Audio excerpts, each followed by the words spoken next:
People are amazed by what Erik Estrada is accomplishing now. Even though he recently turned 75, the chip star pretended to be a 13-year-old girl named Kimmy on the internet for 8 years. He wasn't faking it. He and the police were pursuing actual predators. Scammers began impersonating his voice and looks in 2024 using artificial intelligence. He's retaliating now. However, that isn't even the most peculiar aspect. At the age of 59, the man who spent 6 years playing a phony police officer turned into a genuine one.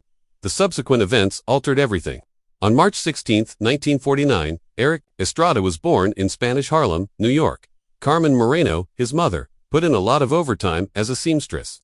She made just enough money to cover her expenses. There was a lot of crime, drug use, and poverty in the harsh neighborhood, because survival came first. Children there didn't have big dreams. Families living paycheck to paycheck, gangs, and broken homes were all around Erik. Carmen, however, made every effort to protect her kids. Despite having nothing of her own, she instilled discipline, faith, and hope in Erik and his brothers. She made an effort to compensate for their lack of wealth with morals. Ronaldo Estrada, Erik's father, abandoned the family when he was just 2 years old. He was heavily addicted to heroin. Erik observed it firsthand one day when he entered the restroom, a spoon on the counter, a belt on the arm, and the pungent odor of burning matches.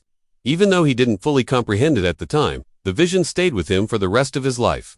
He now realized why his father had left at that point. His life was left with a hole from the abandonment. He was raised with only questions, rage, and a never-ending urge to prove himself no father or male direction. In a housing project where danger was present everywhere, Carmen was left to raise her kids by herself. She accepted any job that came her way. She even made ends meet by working at strip clubs at one time. Although embarrassing, it was essential. The family shared a small flat with Erik's grandfather, a dependable and strong guy who served as Erik's rock. Erik held his grandfather tight. However, Erik was severely shaken by another blow when he passed away when he was 10 years old. Already, his world was in danger. It felt much more precarious after that loss. Then an unforeseen event occurred. Carmen started dating a police detective called Pete Panos. Erik was 4 years old. Abruptly, a man with authority, a rifle, and a badge entered the house. Erik found it fascinating. He would gaze at Pawn's suitcase, which was filled with horrifying pictures of mangled victims, bloodied clothing, and crime scene photos. The majority of children would have been frightened. Erik, however, was captivated. He saw more than just violence. He witnessed justice. He observed someone attempting to maintain order in the chaotic environment he lived in. His hero was Panos. Erik had a role model who seemed larger than life for the first time. Erik aspired to be a police officer after that. He had frequent dreams about it, but they were for protection rather than power. He wished to save people the suffering he was all too familiar with. He preferred to be the one who arrived rather than the one who was abandoned. For him, the badge represented more than just a symbol, it was a pledge. Carmen was in favor of the dream. She saw it as a means for Erik to end the cycle and leave Harlem. Erik also thought so. His entire personality was formed by his decision to become a police officer. It provided him with direction when everything else seemed erratic. But in high school, things took a surprising turn. While attending Louis D. Brandeis High School, Erik caught sight of a girl in the drama club. Acting didn't matter to him. She was important to him. He therefore joined. Initially, it was merely an attempt to approach, but as soon as he stepped onto the stage, something clicked. He became aware of his gift. Acting allowed him to release all of the pent-up emotions he was holding inside, something police work never offered. The stage turned into a haven where he could change into a different person. And gradually, the desire to work as a police officer started to wane. After that, he got his first break as the Frito Bandito in a commercial. It was an insulting, cartoonish stereotype that would draw harsh criticism today. Erik, however, saw it as a salary. Furthermore, it demonstrated his ability to schedule actual tasks. A door opened in front of him. Hollywood was beginning to notice, but it wasn't exactly calling. He was aware of the role's difficulties. It gave him confidence, though. It demonstrated that, despite his flaws, his charisma and good looks could get him past the door. Following high school, Erik took a risk. He became a student at the American Dramatic and Musical Academy. He had to completely give up his dream of becoming a police officer. It wasn't simple. He had spent his entire life training to be a police officer. However, he saw more potential in it the more he took action. He was equipped by the academy to transform his undeveloped talent into a craft. He gained knowledge of stage presence, vocal technique, and scene carrying. He helped pay for his college by working overtime in La Dumas. Erik continued to move forward as his mother continued to make sacrifices. He had one man on his side the entire time, Dostella Pancho, his stepfather. Pancho was not ostentatious. Despite his lack of personality, he had faith in Erik. Pancho advised him to persevere, even when the funds ran low and the future appeared bleak. That assistance was crucial. Erik was able to quiet the voice in his head that told him he wasn't good enough thanks to it. Pancho offered more than simply counsel. He gave Erik a more valuable item. He made him believe it. After experiencing so much upheaval as a child, Erik at last received support from someone. Erik Estrada was merely another unidentified young man from Spanish Harlem in 1970. However, his life was transformed when he was chosen by actor and director Don Murray to play a gang boss in The Cross and the Switchblade. Out of over 100 actors, Erik lacked polish. Despite his lack of stardom training, Murray recognized something genuine and unfiltered in him. Erik ad-libbed his lines at the audition, flashed a switchblade as if he had been raised with one, and gave the impression that the street violence was natural. It wasn't an act. That was performance based on survival. Based on a genuine event, the movie explored drug addiction and gang life. Erik wasn't merely acting out a part. Parts of his own story were being lived by him. It had a strong effect. The movie is still screened weekly in hundreds of youth centers around the United States, even after several decades. Erik wasn't merely introduced to Hollywood by that one job. It demonstrated to the world that Latino actors were capable of delivering heartfelt drama with determination and heart. However, he had a difficult time with his next big shot. When the new Centurions were hiring in 1972, Erik was interested in playing a youthful, inexperienced police officer. He was not desired by the producers. They did not believe he was correct. Perhaps he was too recent. He might have been too Latino. In any case, they declined. Erik, however, did not leave. He resisted. He battled for the position, as if it were essential to his career because it was the producers finally caved in.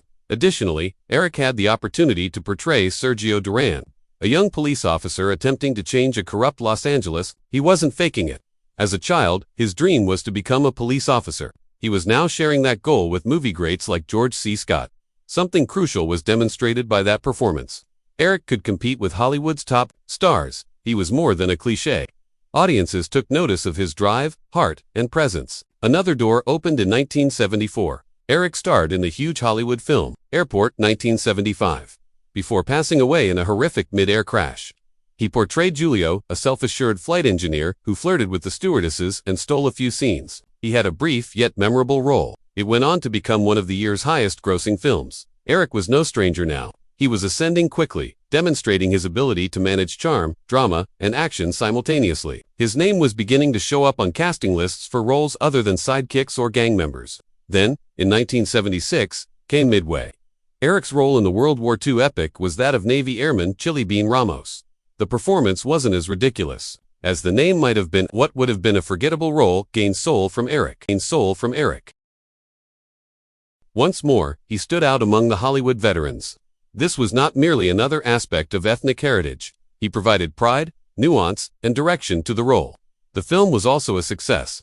Erik was defying the expectations of the industry. With every movie, the battle was far from done, though Erik was aware that he was being stereotyped even as he made progress. In the 1970s, Hollywood was unsure about how to handle Latino performers. They thought they were jokes, low, or bullies. These roles continued to come to Erik, and he continued to decline some of them. He wanted more. He was worthy of more. But it required constant work. In order to be recognized as a true actor and not just a brown face to meet a quota, every audition was a struggle, and there was a cost associated with each minor triumph. To receive half the credit, he had to put forth twice as much effort. He never quit up, though his goal was no longer solely to further his profession. He was paving the way for those who shared his appearance to come after him. The path ultimately burst out on September 15, 1977.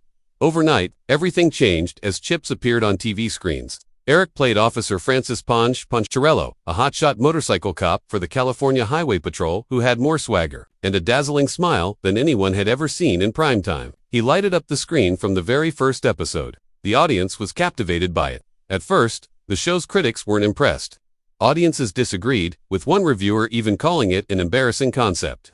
They cherished the action, the sunny roads, the silly allure, and most of all, the punch. Truckloads of fan mail arrived, and it was mostly for Erik. He became a household name in a matter of weeks. For the first time in the history of network television, a Latino actor was not only a cast member, the star was him. Erik wasn't pretending to be a member of a gang. In the first 10 minutes, he wasn't dying. The hero was him. Everyone wanted to witness this humorous, affectionate, and bold hero. Hollywood also needed to listen. Erik's face was all over by 1979. He was featured on the cover of People magazine, which named him one of the world's 10 sexiest bachelors. He stood erect on that cover, carrying a towel over one shoulder, and his smile alone sliced through the magazine's logo. He displayed his romantic side in the story by treating dates to jewelry, sushi, and champagne. However, he also discussed grief and how he had been exploited by women to advance in Hollywood. He smiled when asked what he truly desired in a lady, and he replied Tenna. Fans adored it, despite the cheekiness and possibly even crudeness of it. He was self-assured, humorous, and very conscious of his impact on others. Erik wasn't only coasting, even though the concert was flying. He accepted a significant physical challenge in 1978. He started martial arts training with Sindukino master Frank Argelander for a special two-part Chips episode. This was no trick. The instruction was intense and practical. It forced Erik to become more dedicated and disciplined. They even made it to Fighting Stars magazine's cover. Argelander was renowned for using a samurai sword to slice watermelons while wearing a blindfold. Erik won a mentor who held himself to a high standard. Erik's credibility as an action star was enhanced by the training, which also demonstrated the lengths he would go to in order to appear authentic on screen. Erik Estrada was filming a chase scene for Chips on August 6, 1979. There was nothing novel about it. He had made numerous attempts at this kind of shot. However, a terrible tragedy happened that day. He was brutally flung into the air after crashing into a car while riding his 600 lb police motorcycle. The bike shot like a missile behind him. He almost lost his life over that entire scene, which was supposed to be a straightforward reshoot. Due to a tiny hair on the camera lens, the manufacturing crew made a risky modification that led to the crash. A young man, or someone close by, was requested to step in as the stunt driver, as the original had already left for another job. He lacked training. He was unaware of the scene's precise time. However, the cameras rolled as usual when the director called for action. As they had practiced, Erik and Larry Wilcox rode into the alley. However, the replacement driver failed to halt at the appropriate spot. He kept going back too far. When he applied the brakes, Erik was barely 10 feet away and traveling at 35 meters per hour.